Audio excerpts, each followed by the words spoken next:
So, does everyone know Brit?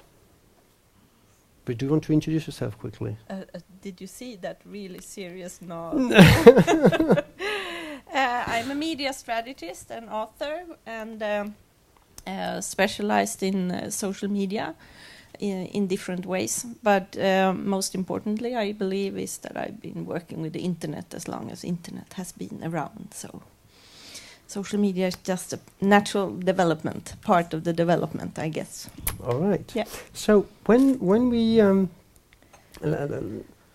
you look at the way brands have started to address social media, which is not a very long time ago, I think they really immediately started to focus on trying to get some reach. So how do I get in front of as many eyeballs as possible?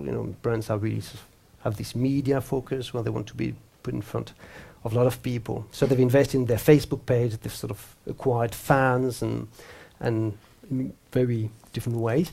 So in that context, how do you explain to brands that influencer marketing, like talking to a few people, actually makes sense for them? Oh, they know that already from before. It's sort of, you always have had these people that see things first and run the fastest.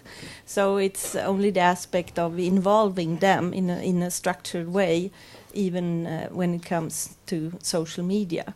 And then I think it's always good to put it in a context. I mean, that's if you look at just common principles as the Pareto principle, where you always have had the fact that 20% are acting upon things and 80% are followers. And then we know on the web you usually say that 90% are the silent watchers, 9% are the ones that actually comment and interact, and 1% is creating content. So it's a way of making your job a bit easier.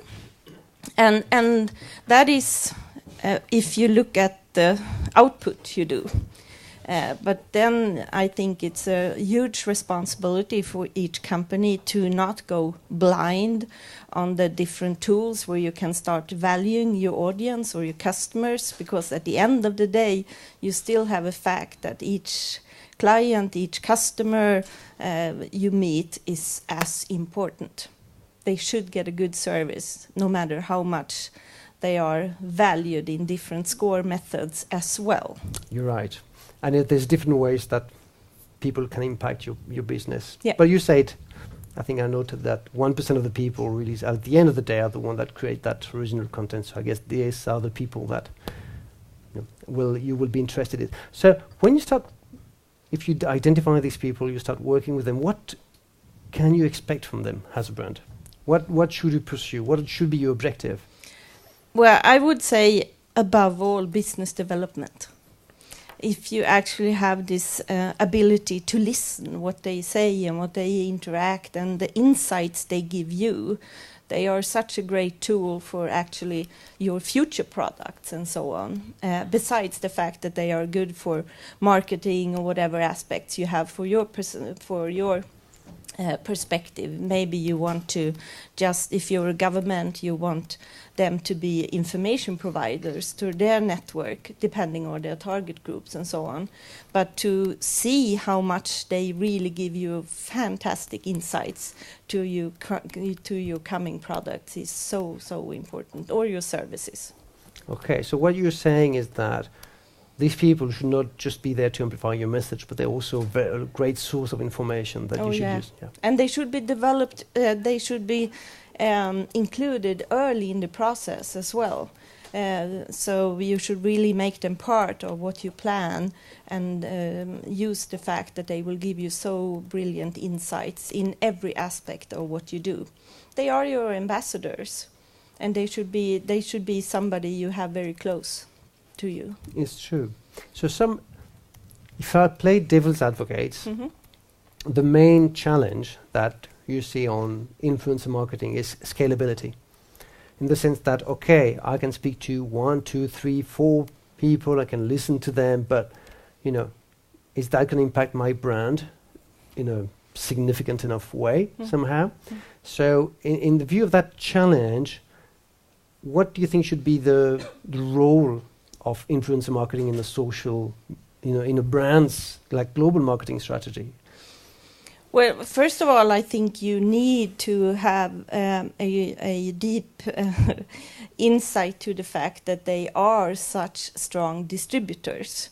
They are, at the end of the day, a great distribution channel themselves. But it's so much easier to do things that as you have always done them, and be very focused on the things you want to put out on the market in the different communication steps. But here you should be involving them very early, and also have a leeway in the time you have that you actually can act upon the things that will follow to the reactions. Okay, that's interesting. So so we are live streamed. Mm-hmm. It is 6:15. So we are really in the middle of the day in the US. So a lot of the people who are actually listening to us today are based in America. And the people in America say they're very advanced compared to Europe. So, and what we found today meeting some of our customers is that actually you guys in Sweden are doing a really amazing job. You really get it in the way you handle these relationships. So what I'd like to understand from you, Brit, is what are the specificities, if there are any, about working with people, working with influencers in Sweden? Is it different in Sweden, Norway, Finland, Denmark, or give us a bit of a... Do you have an opinion on the specificities of the Nordic countries? No, it's such a fantastic opportunity to work in countries where you have a smaller language that makes these possibilities even huger than if you talk about America or English speaking.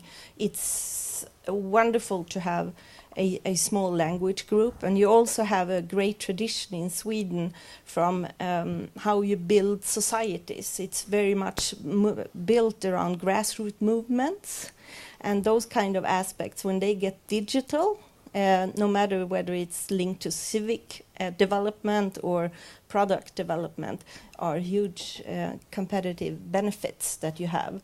And I would say that you are quite allergic to business messages. It has to be very genuine, and the authenticity has to be high. And we are quite allergic to fake campaigns and so on. And I think you can get away with that much more when you have bigger brands and bigger languages and so on.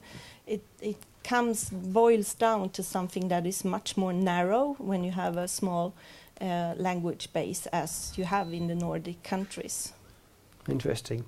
So, Brit, you're an influencer yourself. You say so? So, what does it mean for you to be called an influencer? Mm-hmm. And also, I would like to ask you, how do you feel about actually working with brand partners? Well, I'm one of those, because if you look to why do we share, we are very cautious about our networks, and that's something that every brand or everybody who communicates tend to forget. We are so very careful on what we share because we value our networks so much. And that's something we tend to forget. That's why you still see that you actually have boring leaflets that just go digital. Why would I share that? I would never do that, out of the respect for my network. So being an influencer, first of all, you have to be humble of the word influencer, for whom and for what and so on. But if you happen to have people that like to listen to what you do, you have to be very careful with that network. And that also means that I only share things that I genuinely believe that will help people further, or maybe show a side of myself that are important things to myself. Okay. Thank you, Brit. Great lessons for all of us. Thank you. We'll see you later at the panel. Yep.